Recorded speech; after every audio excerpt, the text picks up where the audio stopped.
अस्सलाम वालेकुम नाज़रीन, एक नए व्लॉग के साथ आपकी खिदमत में हाजिर हैं और हम इस वक्त मौजूद हैं इस्लामाबाद में।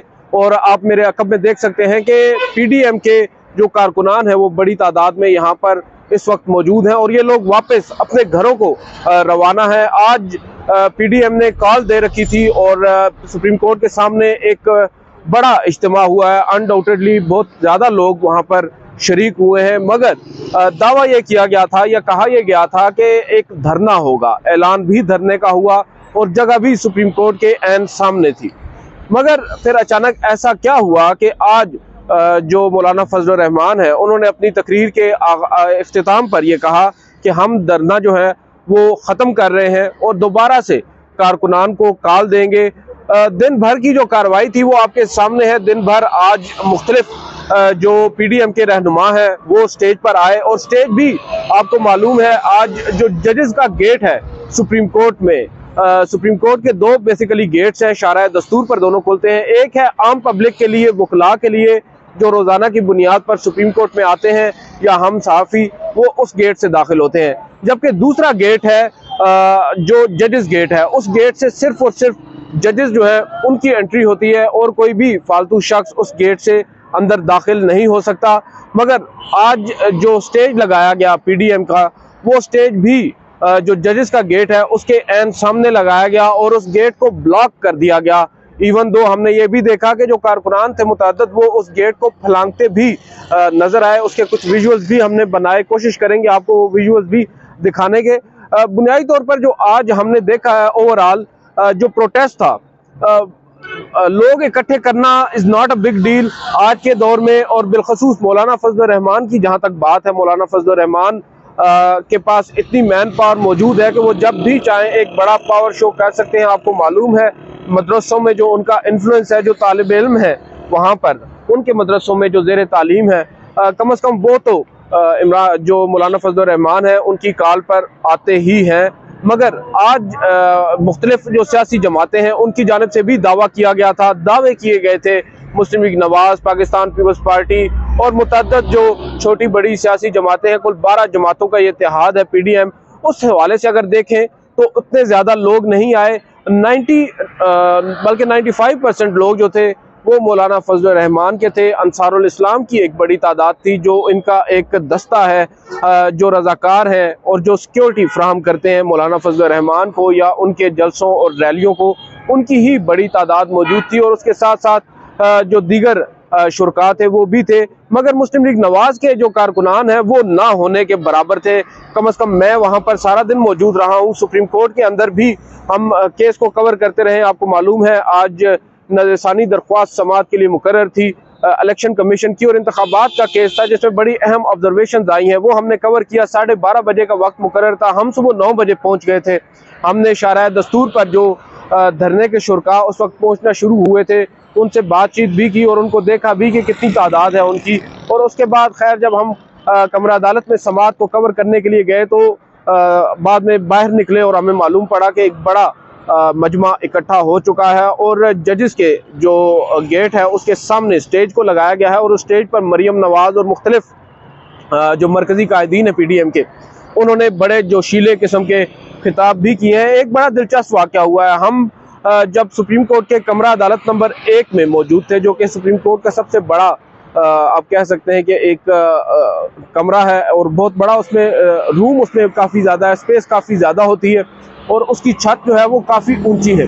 और उसमें जब chief justice of Pakistan Umar Ata Bandial साहब कुछ अहम ऑब्जर्वेशंस दे रहे थे और वो जब ये कह रहे थे कि हम सिर्फ आइन पर तकिया नहीं करेंगे बल्कि जो मारूजी हालात हैं उनका भी हमको जायज़ा लेना है और हम कंडक्ट को देखेंगे, बर्ताव को देखेंगे जो हमारे सामने मुख्तलिफ फरीकैन हैं उनका, कि उनका इस पूरे सिनेरियो के अंदर क्या बर्ताव है। और वो बेसिकली यहाँ पर उनका इशारा मौजूदा जो सियासी सूरत हाल है, जो अदम इस्तेहकाम नज़र आ रहा है और जो हंगामा आराई 9 नवंबर को हुई है और उसके बाद जो गिरफ्तारियाँ हुई हैं और कुछ पाकिस्तान तहरीक इंसाफ के रहनुमाओं के घरों पर जो छापे मारे गए हैं और ख़वातीन को हिरासा किया गया है, उन पर तशद्दुद किया गया है, उस पर भी चीफ जस्टिस ने अपना तशवीश का इजहार किया। जब चीफ जस्टिस की जानिब से ये अहम ऑब्जर्वेशन दी जा रही थी, उस वक्त कमरा अदालत में एक आवाज़ आ रही थी और वो बार बार आ रही थी। वो आवाज़ थी मौलाना आ रहा है। ये दरअसल एक तराना लगा हुआ था शाराए दस्तूर पर, जो कंटेनर लगाया गया था, उस कंटेनर के ऊपर बड़े बड़े स्पीकर्स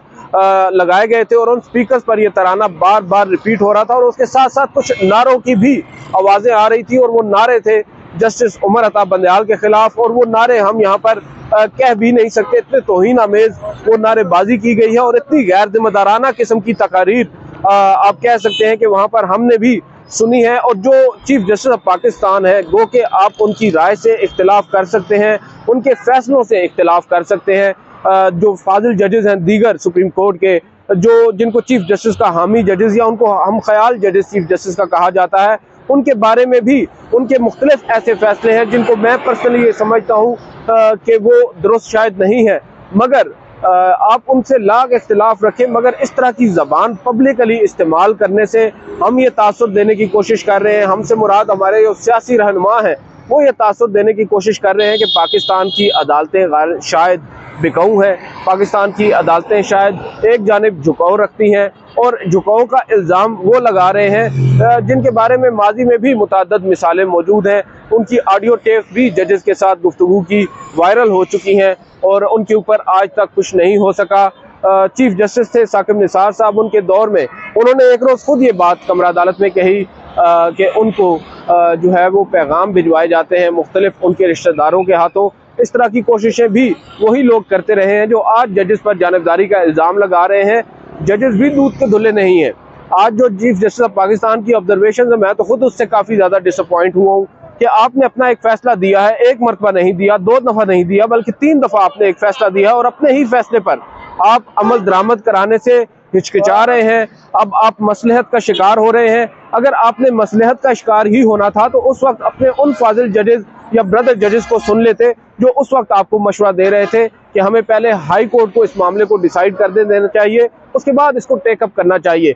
अब मैं यहाँ पर ये जो बात कर रहा हूँ, आप में से अक्सर लोग मेरी इस बात से इख्तिलाफ करेंगे।